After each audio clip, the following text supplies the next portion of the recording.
He was in the leather armchair, the same one since 1992 when I stepped into the room. "Hey, sweetheart," he said without looking up. "You eat yet?" "Yeah. Grab something on the way." "Good." He sipped his scotch, eyes on the television, talking heads, panel arguments. That endless crawl at the bottom of the screen like it might reveal something new. I set my bag on the console table and stood by the mantel. The only thing of mine in the room was a photo of me at 13, holding a science fair ribbon. Everything else was golf plaques and corporate retirement gifts. "How's Soba?" He waved vaguely. "Media stuff, busy, that's good." He clicked the remote. "You still doing all that yourself?" "I have a team. 42 employees now." 42. Huh. He chuckled softly. "That's almost a real company." I smiled like I didn't hear it. "We're licensing content to 3 European platforms. One deal's worth mid-7 figures." "Well damn," he said, raising his glass. "Maybe it's time you start thinking about going legit." "Define legit, you know?" He shrugged. "Real business, offices, suits, something stable, not just videos on the internet. We're profitable, exponentially more than most media firms. Profit's one thing, longevity's another. Cable news has survived 6 recessions. So have cockroaches." He looked at me. "Finally, you don't have to be prickly." "I'm not." "You sound like you're trying to prove something." "I'm not." I sat on the arm of the sofa, close enough to see the tiredness in his face. "You know I do full-scale productions now. Talk shows, investigative work, mini-docs. Some of our stuff's been syndicated." "You mean it aired on real networks?" "I mean it aired in 26 countries.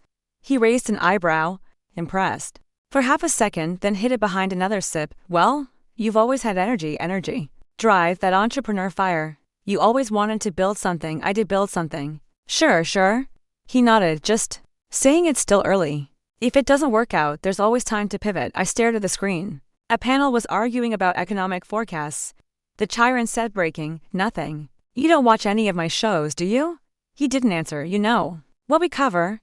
"I've seen a clip or two." "Politics, culture. Sometimes feels a bit slanted." "It's audience-driven, we follow data." He smirked. "Right? Algorithms over editors. Welcome to the new age." "I found it's something you don't understand. So you minimize it." "Don't start with that." "I'm not starting anything. I'm just telling you what you do."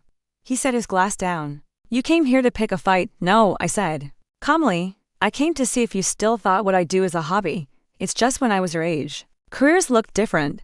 You had a boss, a pension, respect. I have clients, equity, and independence. But no security. No ceilings either." He leaned back, watching me now, evaluating. "You always had to win. And you always had to approve." "I don't disapprove. You don't believe it's real. I believe you work hard. I believe you're smart. I don't see where it goes. That's all. It goes where I send it." He nodded slowly, the silence stretching between us. "Do you remember when I got that grant from it?" "Of course, you called it cute." He winced slightly. "I didn't mean it like that." "You never do. But it lands. I've worked in media, Alina. I know how brutal it is." "No. You worked in broadcast distribution. You never made content. You never took a risk." "I stayed employed for 40 years, and I employ 42 people." We sat in the hum of the TV, neither one of us blinking. Then he stood and walked to the sideboard, poured another half glass of scotch. "I just worry about you," he said, quieter now. "The world's not always kind to people who think they're smarter than the system." "I don't think I'm smarter than the system," I said. "I think the system's old, and I'm building a new one." He turned. Halfway, glass in hand, eyes narrowed just slightly. "You really believe this thing of yours will last?" "Yes." He gave a low breath through his nose. "All right." That word sat differently. Not approval, but maybe, finally, recognition. I stood, grabbed my bag. "I've got to be on a call in an hour." He walked me to the door. "You still watching Channel 8?" I asked. "Every night." He said. "Best damn commentary on television." I smiled.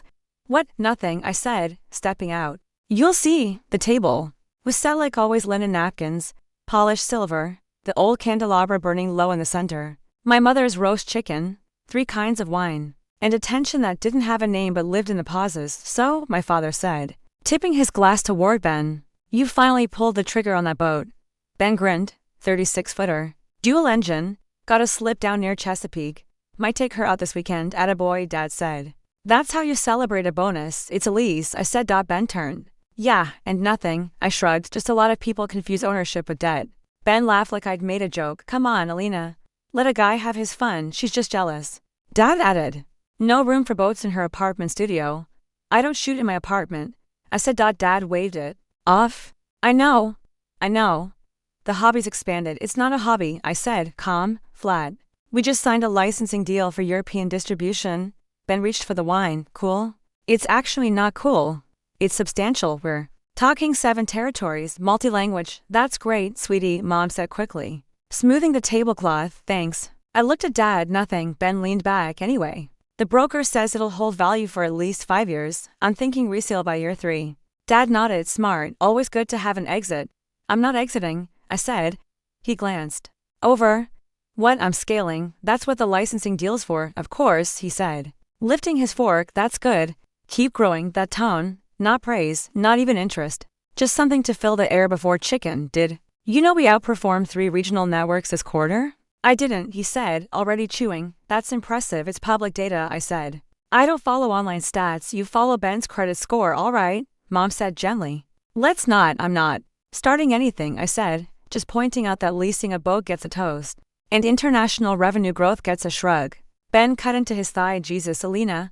Maybe it's because I don't make every dinner about work, no. I said, it's because when you talk, he listens. Dad set his fork down. Is this really where we're going? You tell me? He wiped his mouth. I've always supported you, no? You've tolerated me, there's a difference. Come on, Ben muttered. Nobody's out to get you, that's the problem, I said. No one sees me at all. You're exaggerating. Dad said, when Ben gets promoted, you send cigars. When I close a 7-figure deal, you ask if it's stable. He pointed his knife. Because I worry. Because it's not the kind of business that lasts. You don't know that. I know volatility, I know trends, and I know the internet chews people up. I'm not people, I said. I'm your daughter. And I'm building something you can't even acknowledge. Don't talk to me like that in my house. Then stop erasing me at your table. Silence. Even Ben stayed still. I spent 12 weeks on that deal, I said. 12 weeks of strategy, negotiation, late nights, and you don't even ask what it was. He looked at me. What was it? Too late, I said. Mom reached for my hand. I pulled it gently away. I'm proud of both of you, she said. Yeah, I said. Then say it louder next time. I stood. The napkin dropped to the floor. I left it there. The elevator doors opened to a floor that still smelled like fresh paint and ambition. I passed the studio glass, the lighting bay, the soundproofed editing pods. 42 people worked here now. None of them had ever asked if this was just a hobby. Morning, Alina, Jordan said, walking in step beside me. Is the Q2 deck ready? In your inbox. But you're gonna want to look at slide 8. We entered the war room, our nickname for the smaller conference space with a wall-sized screen. I dropped my bag, opened my laptop. Start with headline numbers. He tapped his tablet. The screen lit up. YoY revenue growth, 7.4x. Net retention, 119%. Audience expansion. You're gonna like this. Show me. He flipped to the next slide. 86% increase in total subscribers. But the kicker, demo breakdown. I leaned in. Males, 55 plus, Midwest region. High cable usage. Tripled in 6 months. I stared at the heat map. These are Channel 8's legacy numbers. Exactly. And we're bleeding them out. He smiled like a silent siphon. I sat down. What's the source? Cross-platform aggregation, IP clusters, device patterns. It's solid. You cross-check that with broadcast decline reports. Already did. Nielsen's reporting a 9% quarterly dip in the same bracket. Guess where the delta's landing? Right here. I scrolled. Who's watching? Mostly curated segments, your direct-to-camp pieces, the long-form stuff on economic misinformation. I closed the laptop. They're watching what he watches. But with me, Jordan tilted his head. You talking about Charles? He doesn't know it. But I'm inside his living room. He sighed. You gonna tell him? No. We were quiet a moment. I ran a forward forecast, he said. If this trend holds, we overtake Channel 8's digital footprint in 18 months. And how's their valuation holding? Slipping? Revenue down? Subscriber attrition rising? Ad buys are migrating to cross-platform bundles. Give me a number. They're hanging at 72 million. Low for a legacy network. High for a dying one. I nodded. You see the thing they don't. He waited. We're not the alternative. We're the replacement. He grinned. That should be the next slogan. No, I said. We stay quiet. Let them bleed slow. The last thing we want is to spook them. Jordan pulled up another graph. One more thing. CPM rates on our long-form segments just spiked. Advertisers are catching on. I stared at the graph. That's the beginning of the end for them. For any illusion they're still dominant. Jordan sat back. You ever think about acquiring one? No, I said. I think about swallowing one whole. I was halfway through a stale muffin when Jordan knocked twice and stepped into my office. I know it's Sunday, he said. But you're going to want to see this. Hit me. He slid his tablet across my desk. Viewer spike. Midwest, male, 60 plus. Tripled in 10 days. Same content series. Mostly your direct-to-cam exposes and the AI coverage. But that's not the weird part. I scrolled. This zip cluster is tight. What is this, Illinois? Northwest suburbs. One zip in particular makes up 13% of the segment. 13? I raised an eyebrow. That's impossible. Not if you live in a retirement goldmine and half the old guard switched from cable to Roku. Overnight. What's the zip? He pointed. 60,047. I stared at it. You're kidding. Nope. Checked 3 times. I leaned back in my chair. That's my father's zip code. Jordan blinked. Wait. Seriously? Seriously? Alina? Yeah. Are you saying? He's watching us. Jordan said. No way. He doesn't know it, obviously. Probably clicked a recommended segment. Didn't read the byline. Didn't look at the header. Just streamed and kept streaming. Exactly. He grinned. That is poetic. No, I said. That's blood in the water. I opened my laptop and pulled out the IP maps. Give me the local cluster breakout. He tapped rapidly. There. I hovered over the densest node. That one's 3 houses down from his. You sure? I memorized his neighbors after the last hurricane. That's the Grams place. Jordan looked impressed. We have geolocated confirmation that Charles Preston is an unknowing subscriber. He's probably watched me every night for a week. Without realizing his daughter owns the platform. He thinks he's still watching Channel 8. Jordan laughed. This is wild. It's not wild, I said. It's strategic timing. He sobered. Okay. What now? We double down on the overlap segments. Push long-form content that mimics traditional broadcast tone, but keep our voice. Leverage the bleed. Exactly.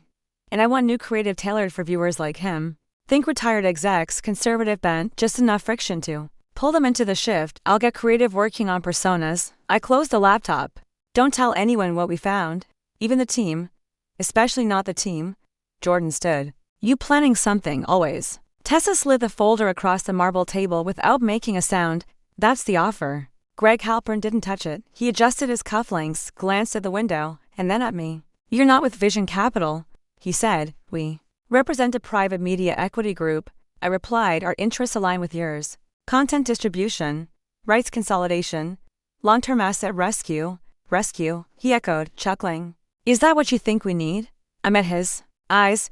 You're 6 months from cutting primetime blocks and a year from Chapter 11. He laughed again, smaller. Where are you getting your numbers, your last FEC filing? The ad buyer pullout rate, local syndication losses, and your own shareholder leak last quarter. Tessa added. We've included bridge capital, a staff retention clause, and restructured debt assumption. He tapped his pen on the folder. You've done your homework. Enough to know this is your last good exit. He looked between us. And who exactly am I selling to? Tessa didn't blink. Page 8 outlines the purchasing entity. Domestic, private, no foreign conflict, structured under a Delaware trust. Greg flipped open the folder, his brow furrowed. This name, Cavalier West Holdings. Never heard of it. That's the point, I said.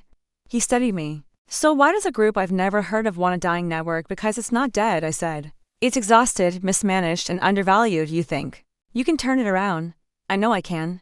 I've done more with less. He smiled. You seem very confident. I don't invest in maybes. He leaned back. You're young. I didn't move. You're broke. He blinked. Tessa slid a smaller envelope toward him. There's a signing bonus for the executive team. Dispersed within 48 hours of close. He opened it, looked at the figure, and raised his eyebrows. Golden parachute, she added. Assumes good faith exit. He looked back at me. What's the catch? You walk away. Entirely. We keep your brand name for 18 months during transition. But you're not part of the rebuild. You don't want my help. No, I said. We want your silence. He looked at the papers, then at me. Who are you? I smiled. The future. He was quiet. Then, and this offer expires when? Friday, noon. He gave a slow nod. Still flipping through. You really think this place is worth saving? I think the bones are still good and your group values influence. More than ego. He glanced at the total buyout figure again. This is above market. That's why you'll say yes. He closed the folder, tapped it once, then stood. I'll have an answer by Thursday. Good. Tessa said. He looked back at me before leaving. You're very composed. It's not my first acquisition. His footsteps faded. The door shut. Tessa exhaled. He's going to take it. Of course he is. She packed her notes. You want me to prep a press strategy? Not yet, I said. Let him think he's vanishing quietly. She paused. You ever going to tell him? No, your dad. I looked out the window. He'll find out the way he found me before, I said. By accident. The boardroom was 12 degrees to cold 90% male. Let's begin, the lead counsel said. His voice had the polished certainty of someone used to being heard. I didn't speak, I didn't need to. Tessa sat to my left, flipping the binder open. The others glanced up just long enough to log her presence, then returned their gaze to each other. I could have been her assistant, or worse, the executive's wife. Page 16. The counsel continued, transfer of majority equity and asset rights as outlined in the prior amendment. Reviewed and accepted, Tessa said.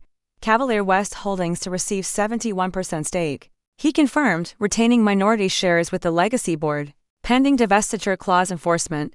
One of the older men cleared his throat. Will the new ownership be making operational changes?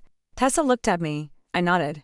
You'll be notified, she said after close. Another man, the one with the red tie, leaned forward. And you are? Alina Preston, I said. He blinked. Your name's not on the paperwork. No, it's on the wire transfer. A few exchanged glances. The lead counsel pressed on. If we're all aligned, we'll begin signing. The stack came my way last. I watched each man ahead of me sign like they were signing away an obligation. They were. Something heavy, something outdated. Something they no longer believed in but couldn't let go of until I showed up with money. And silence. The binder stopped in front of me, black ink, thick lines. Finality, you're ready? Tessa asked. I picked up the pen. Miss Preston, the man in the red tie said, suddenly aware. Are you the actual buyer? I looked at him. I am? He sat back. I thought this was private equity. It is, on the equity. A pause, then I signed. Each loop of my signature carved history into paper. The final page was heavier. Not in weight, just meaning. That completes the transfer, the counsel said, standing. Congratulations. Hands came out, smiles appeared. The same men who hadn't looked at me now suddenly remembered. They'd been in a room with someone important. Congratulations, Miss Preston. Well done. Welcome aboard. I shook 3 hands, no more. Then I closed the binder. This is yours now, Tessa said. No, I said. It always was. Now it's just official.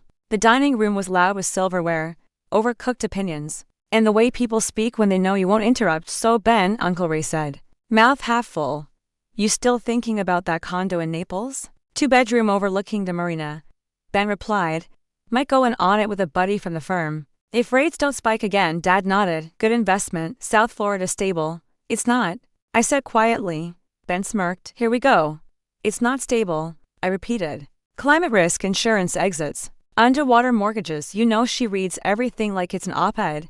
He said to Dad. She always did like facts more than feelings, Dad muttered. I stabbed a piece of cold sweet potato. Alina, Aunt Jean said, a little too brightly. How's the video thing going? It's not a thing, I replied. It's a media company. Well, of course, she said, smiling at her plate. Mom cleared her throat.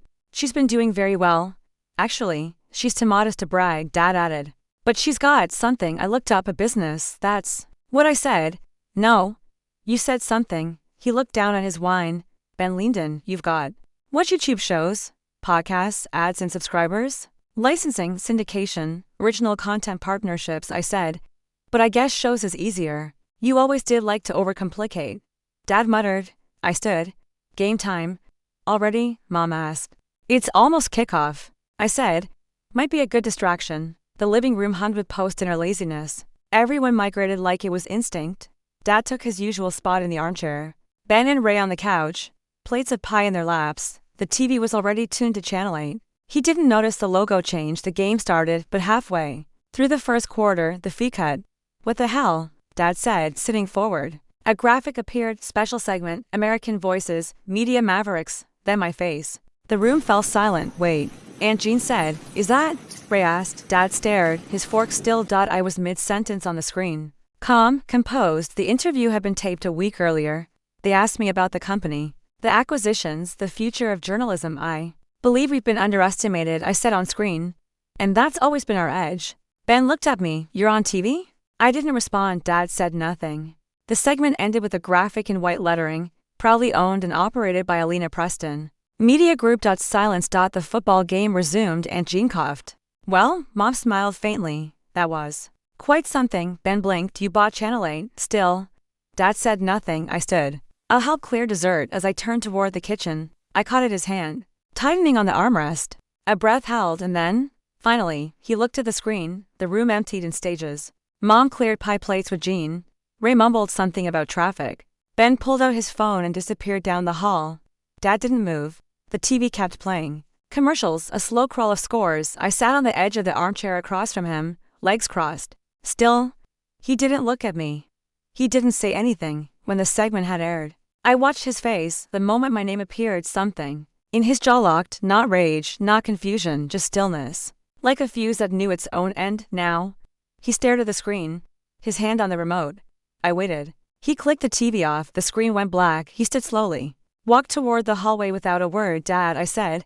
He paused but didn't turn. Anything you want to say? He kept walking. The sound of his door closing wasn't loud, but it landed. The next morning, I found him in the kitchen, already seated. The paper unopened, the coffee full. I sat across from him. He didn't meet my eyes. He just reached for the sugar bowl and passed it. His hand shook, not dramatically, just enough that the spoon clinked against the porcelain. Morning, I said. He nodded. I leave for the city after breakfast. Another nod. I stirred the coffee. The silence swelled. You watched the whole thing. His voice was rough. Yeah, and he reached for his cup, held it in both hands. I didn't see it coming. No. I should have. I waited. He exhaled. 71%. Yes, he nodded once, slowly. You kept your name off it. Until I didn't. He looked at the window. I was proud, but I didn't know how to show it. You could have started by not dismissing it. I know. The spoon in my cup stopped moving. I didn't expect it to be you, he said. I know. He met my eyes just briefly. But it had to be, didn't it? I didn't answer. He took another sip. The silence wasn't empty now. It held something, not regret, not absolution, recognition. Maybe that was enough. We were on the back porch, late afternoon, cold coffee and November air between us. You never talked much about work, he said. You never asked. He nodded slowly. That's fair. I didn't press. I watched the wind move the dead leaves on the steps. You always had your own mind, he said. Didn't matter what I said. You do it your way. I learned early not to wait for permission. He looked over. Is that how you see it? I saw you praise Ben for following the rules. I knew I'd have to build a path where there wasn't one. I never meant to diminish what you were doing. You just never called it real. I didn't understand it. I didn't need you to understand, just to believe me. He nodded, staring out toward the trees. When I was coming up, the world made sense. There were boxes, clear ones. You went to school. You got a job. You climbed. You stayed. Yes? And you thought that was strength. It was for us, but I left. I said, I built. That was mine. He was quiet a moment. When I saw you on that screen, it wasn't just pride. It was shock, I know. It made me feel small. I looked at him. He breathed in slowly. That's not your fault. No, I said. It's yours. He nodded again. I didn't know how to see you. He admitted. You didn't try. I thought I was protecting you from disappointment. You were protecting yourself from irrelevance. That landed. He winced, then looked away. I needed my work to matter, I said, not just to me, but to someone who taught me what work was. And I taught you that it looked like me. Exactly. He looked down at his hands. And it doesn't. No. He leaned forward. But it's strong. What you've done, it's sharp, and I missed it. Because it didn't look like what I knew. You didn't miss it, I said. You erased it, and I let you until I didn't. His jaw tensed, then softened. I'm sorry, he said quietly. I didn't speak. He looked up at me. Alina. I know. I said and for the first time, he looked like he believed I did. The office lights were low when I walked in. Third shift had cleared. Screens glowed faintly with paused timelines and open dashboards. You're not sleeping again. Someone called softly from down the hall. I slept, I said, liar. I smiled, kept walking. I stopped at the glass wall. My logo, our logo etched into the door. Subtle. Solid. The new brand package went live 2 weeks ago. Inside, the studio was quiet, clean. Built with intention. Thought you'd want this, Taylor said, handing me the latest analytics printout. I scanned it. 3.2 million on the crossover series and growing. The retention curve, strongest we've seen. Especially on the legacy demographics. I nodded. We hold them with tone. We keep them with truth. Exactly. She hesitated. You good? Yeah, I said. Better. You seemed lighter lately. I stopped waiting for someone to name what I built. You named it yourself. Finally, she smiled, started to turn, then paused. He ever say anything? Your dad. Enough. Good? I walked back to my desk, sat. The network report was on my monitor. Green arrows, clean growth. It didn't feel like victory. It felt like arrival. My phone buzzed. A group message from the exec team. Just 3 words. We're in motion. I texted back, let it move outside. The skyline blinked in warm silence. My reflection looked back at me, composed, clear. I didn't need to be seen anymore. I was here. I pulled into the driveway just after 5. The porch light was already on, though it wasn't dark yet. He opened the door before I knocked. Didn't think you come, he said. You called. I didn't expect you to answer. I almost didn't. He stepped aside. Come in. The living room hadn't changed. Same armchair. Same scent of wood polish and faint dust. A man trying to preserve time. The VCR tape was sitting on the coffee table. You watched it, he nodded, 3 times. That's obsessive. I couldn't believe it was you. Back then. The project with the protest footage and the narration overlay. It was for a media ethics class. It was sharp, confident, I was. He sat down. I just didn't see it, I know. He looked at the tape, turned it over in his hand. You really don't want it back? No.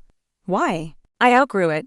He nodded slowly. You always moved fast. You always stood still. He smiled faintly. And that tape, it's not a hobby. No, I said. It wasn't. He was quiet a moment, then pushed it toward me anyway. Take it. Why? Because it's yours. And because I never gave it the space it deserved. I stared at it. You're not trying to rewrite history, are you? No. He said. I'm trying to acknowledge it. I picked it up. It felt lighter than it used to. You did something I didn't think was possible, he said. What's that? You changed the story. I stood. No. I just reclaimed it. He followed me to the door. Will you keep in touch? I always did, I said. You just didn't notice? He opened the screen door. Maybe I will now. Maybe. I walked to the car. He didn't close the door. I was halfway to the door when I saw the edge of a paper peeking out from under a coaster. Alina. He said behind me. You don't need to. I lifted the stacked up press clippings. Printouts. Online articles. Interviews I'd forgotten I gave. One was from a media think tank in Berlin. Another. The long-form feature from Wired you've been reading, I said. He nodded, mostly in the mornings. It helps with what? Context catching. Up. You're 2 years behind. I'm trying. I set the papers back down neater than I found them. You could have just called. I didn't think I had the right. I turned. You still call it a hobby? He hesitated then. Smiled small. Not bad for one, I laughed. Careful. Why? Because if I believe you meant that, I might start thinking you've changed. I have. He said.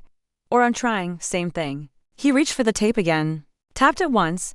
That girl who made this, she's in every article one read. But sharper now.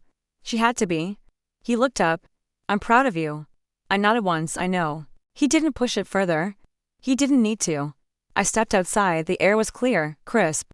My phone buzzed. Taylor again. Studio was ready. As I walked to the car, I glanced back. He was still at the doorway, watching me leave. This time, he didn't look away.